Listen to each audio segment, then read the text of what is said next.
Yung anim ba dyan, may isa dyan, bakla? Sorry?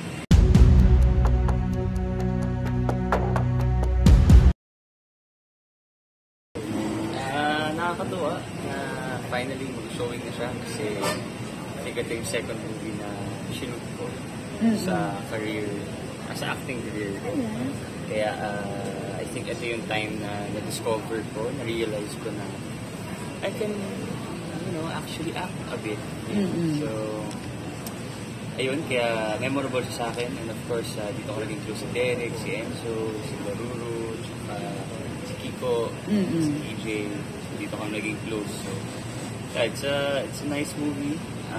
I wish na-show siya earlier, but of course with the pandemic that happened. Of course, hindi naman siya good business move to, show release a movie at that particular time. Kaya, I'm super excited na finally nalabas na siya.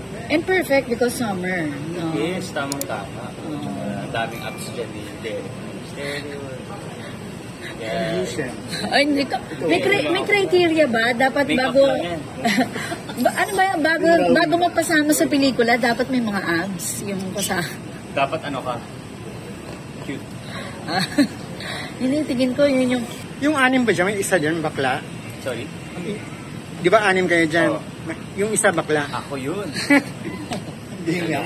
Hindi. Panoorin na lang natin. Pero may ganun na nga. Meron. Para may idea na tayo. Yeah. Secret pa. Secret pa kung sino. So mature ka dyan. Sino sa kanila. Sakto lang. Ano lang. Pakit lang. Hanggang, pa-cute ka man lagi. Charot. Grabe ka naman. Ikaw. May tanong pa kayo.